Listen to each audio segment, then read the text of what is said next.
the very famous and important Alexis Skyy from VH1. Yeah. Love and Hip Hop. She made a political endorsement on the radio, and she felt that it was important to let y'all know that she is on Team Trump. Here is what our dear sister said. You can't hear her right now, and it's probably for the best. Okay. But I guess I'll move turn. Why is that volume not working? I can visualize it though. You know what? Hold on one second, because this is important. This is saying some important stuff. Okay. She has a deep analysis of American politics. She has a radical critique of empire, and at the end of all of that, she has determined that the best mechanism for restoring any democratic possibilities in our fractured nation state is to support Donald John Trump. That is my read of what she said. She said a little different. I'm gonna say she said it a little differently. Yeah. Yeah. Potentially. Bottom dollar. Yeah. Yeah. Mm-hmm. But at the end of the day, she said that she's Team Trump. Not only did she say she was Team Trump, to be clear, this is to say that she encourages everyone to get out and vote so that there is no lack of clarity about the possibility of Trump winning. In other words, get out and vote so that to make sure Trump wins, you don't want the other people to win, is what she said. Let me see here. I'm voting for Trump. Oh, I'm gonna pull up this. I'm just trying to get a good clean one. Clean John. Wow. What? You have to do that. Do what? That was a anti-Philadelphia microaggression. Anti? I went to Lincoln. What are the boys? That's like saying you have a white friend, a black friend. That's not. Come on. I was in Philly. I was in those streets. Susquehanna. Okay. Cecil B. Moore. Why were you in Susquehanna? You were buying drugs. No. What? I had a friend who went to Temple. Are you just gonna name the different stops? Right. He's like, you going straight down the subway Orange Line and shit. I'm like, I was buying drugs. This nigga was looking for weed. He's like, I was in Susquehanna, Moore, and then I More. Nigga, what? with the Erie Broad, like what? Come on, I was on the L train. But I don't understand. You sir were in the underground economy. I don't know what you were doing in the underground economy, but you were a part of the underground economy. I went to Shampoo once. Let's talk about voting for Trump. What's the energy behind it? Here's one from Kiss FM. Here's one. Shout out to Kiss FM. I'm going to steal your footage for a moment. You'll get over it. I don't care. I got beef with all of them. Here we go. This is Alexis Skyy breaking down why she is Team Trump. But I'm voting for Trump. Okay. Yeah, I'm gonna get right to the point. Let's talk about voting for Trump. What's the energy behind it? What's the thought process I behind just feel like when Trump was around, I just feel like things were different. But people have their opinion on him. I do think that Trump could be a little extra, but he gets the job done. So do you have conversations with your friends about politics? All my friends is voting for Trump. I feel like the younger generation, Trump has a lock. Okay. I'm not gonna lie, because it was more money flowing for us. So what do you think is the reason why people aren't voting? I think people talk about it like they want Trump, but some people are lazy and they don't want to get up and go vote, which voting does matter because people don't realize if you don't go vote, there's a chance that the other person can win. So get up and go vote because it's super important. If you want Trump to win, go vote for him. If you want the other one to win, then go vote for her. All right. Well, there it is. It's Kamala. I don't know how to say her name. I didn't want to Kamala. Say oh. Vice President Kamala Harris. Kamala. Is Kamala or Kamala? Kamala. But I'm voting for Trump. Okay. Yeah, I'm gonna get right to the point. Let's talk about voting for Trump. So, just added note there. They were shooting something. It ended, and then she says, "What was her name?" All that stuff at the end about Kamala Harris's name, she thought wasn't being recorded. The fact that they released that part too tells you that whoever is in charge of video production at that radio station don't fuck with you either. But so Alexis Skyy says she's voting for Kamala. She's voting for Trump. Excuse me. Support Trump. And the reason, Dr. Lindsey, is because the money was flowing when Donald Trump was the president. The money was flowing. Money was flowing. I don't know how to seriously respond to this, right? And I never want to shade my sisters on their political analysis, but my goodness, this is dumb, right? This is dumb.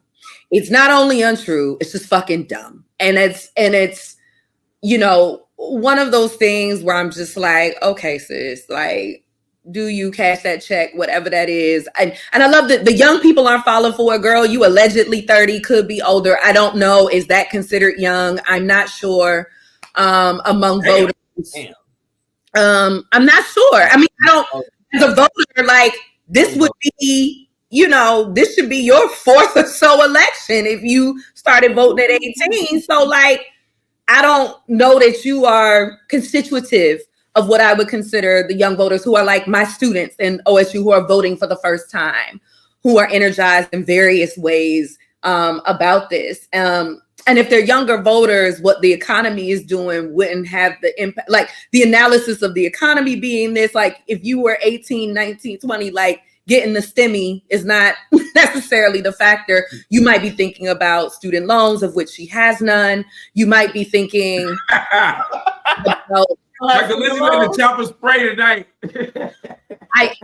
It just blows my mind because it feels so disconnected from the reality. That clip at the end, you know, whatever you may feel about Vice President Harris, I'm like, on some Black girl shit, learn her fucking name. Like, your analysis is whack, but your deep disrespect in that moment, and I do think it is disrespectful. To that, and then to just ignore, like, you know, this is what is gonna be better for us as Trump. I'm like, a man who literally tried to overthrow an election is the man you're talking about. That Congress, you know, he had to go to war with Congress. Like, Congress got you the STEMI, boo. Like, that wasn't Trump. Left to his own devices, you would have gotten nothing. In fact, more of us would have died than did die during COVID. Let's remind ourselves that millions did die and didn't have to. That was also under there. The police response to George Floyd, Breonna Taylor protests, and uprisings of 2020. We could go on. We could really, really go on. I don't know that she could, but if that's how she wants to show up, you know, and use her hard-earned vote, which of sure, you know, let's see if she votes. Good for her if she does. It's important. Wow. I'm sure Fannie Lou Hamer would be proud. This was what we call a bloodbath. Student loan debt, of which she has none. That's the most articulate drag I've ever heard. Jameer, you've been a long time VH1 watcher and Trump supporter. How do you make sense of? Didn't you host that show? Wait! You ain't do the recap show? In them suits? I saw you on a shoot on the recap show. Multiple things here have been said that are untrue. Oh, I bet. Never been on Love and Hip Hop. Do a recap. You didn't have nobody VH1 Live, which I was the host of. Live. Was not a recap show. Having champagne with Mano by piano. We were our only show. I'm sorry. We were our own exclusive show. And third, I never wore a suit on that show. Now, did I have members of Love and Hip Hop? Yes. Occasionally, yes. Okay. By occasionally, do I mean every night? Absolutely. Okay. of a day. But did I take them seriously? Yes. However, I know. I watched the show. You were my viewers. You were one of my viewers. I had 3 viewers. We're not saying it. I'm not saying that someone from Love and Hip Hop shouldn't have an opinion on this. I'm not. That's Love and Hip Hop should have an opinion on this, Dr. Lindsey. Excuse me? Love and Hip Hop should have an opinion on this. No, everyone should have an opinion on this because getting out to vote or whatever decision that you make should be informed. Like, I'm hoping that people, irrespective of their positions, would, or wherever they are, whatever job they are, if you're somebody who considers themselves, I don't know, an adult who is able to vote, I am hopeful that you've made a conscientious decision about what that looks like for you, whatever your voting plan is. And if that's like, I've made a conscientious decision to abstain from voting, I'm like, I want you to have that. I'm not in a good position. I'm not articulating a position. As an abstract principle, yeah, I want everybody to have access to the vote. Everyone should be able to vote for who they want. But in real life, like, I don't want Trump people to have access to shit. Like, I am not in any way here endorsing or encouraging people to vote for that ridiculous human being. However, I am saying that if she got on there and had some kind of opinion that led somewhere, that started from something that was even remotely possibly true, then perhaps we could have a different conversation. I feel you. I feel that. He is not. And therefore, that's why I said this is dumb, right? I'm refraining from calling her dumb. I'm refraining from the kinds of ways that I feel like women in celebrity reality economies are treated, and folks as if some of them are playing a role, playing a character, getting a check, doing whatever. That's fine. She got on there and said something really uninformed and then encouraged other people to be uninformed and make a dumb decision with her. And that's my issue. Like Donald Trump, money was not flowing when Donald Trump was there. It actually wasn't. And as you pointed out, the stimmies didn't come from Donald Trump. They came from Congress. And Jameer, again, I return to you as someone who received 3 stimmies under 3 different names. How do you make?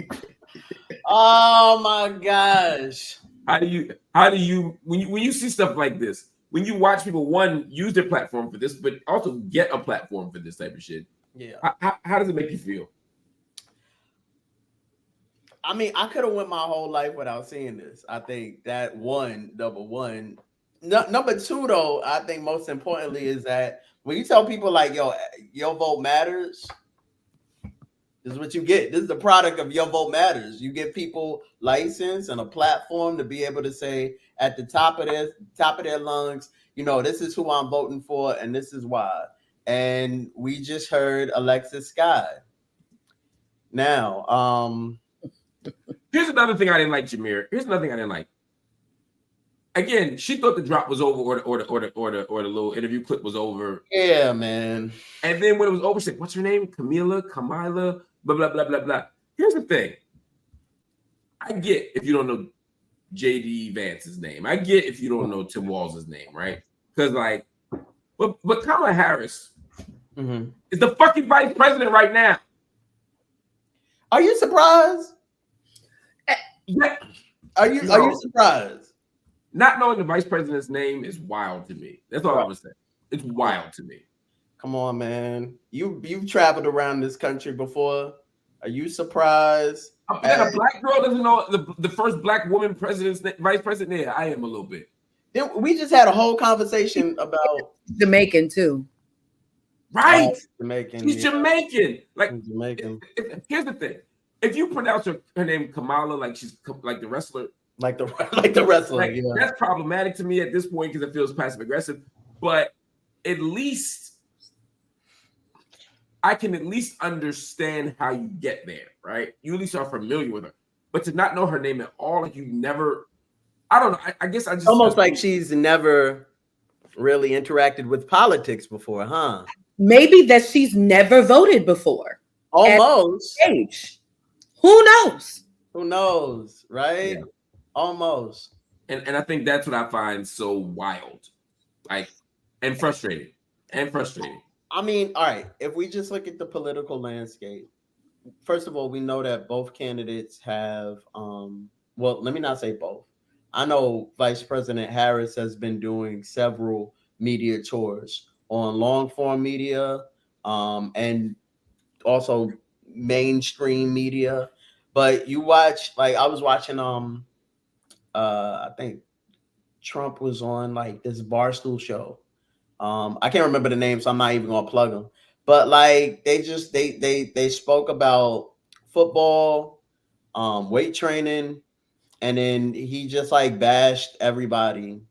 Like, and I'm like, with no pushback. It's like an hour long, and you know, you watch this, and you know, I'm sure by now the video has over 1 million views. But when you look at the political landscape and you look at just like where we are in America and society, people don't care. People don't care. They don't want to be informed. They know that, like what she said, President Trump got this generation lit or whatever it was. I'm paraphrasing. But like, what is that? Like, I don't know what that means. I don't know what that means. It's like, I have no idea. I don't know what that means, but I do know that there's millions of people who have already made up their mind. And no matter how much you sit down and try to give them, you know, exert your effort and say, hey, look at the policy, look at what he's trying to do, look at what, you know, whatever the case is, on both sides, people made up their mind. Alexis Skyy has made up her mind, Marc Lamont Hill. And I guess I'm disgusted by her mind. All right. Yes, there's a lot to be disgusted by in those comments, the lack of uninformed, but she's not singular again in being informed. That's not the first time I've heard. It won't be the last time that we will hear that the money was flowing under Trump. This, that, and the third. Like there's so much there. And I want to speak to her like woman to woman. I was like, you are someone that had and has a child, right, who has very specific medical challenges. What Trump's planning to do would make life even more difficult for you as a mother and for your child. You are someone who was the victim of human trafficking at 18, right? You under Trump, what that would look like, right? Like there's certain realities that, you know, I want to get in a room with people and have these kinds of conversations. And that's not the room that was going to do it either. They just going to let it rock, right? Like that's just what it is, right? Like what you saying, like, oh, okay, really? Like that's it. There's no engagement there. So this wasn't an opportunity for voter education. This was a dumb fucking moment on a dumb fucking show. And that's kind of where we are in our political landscape. It's a dumb fucking show.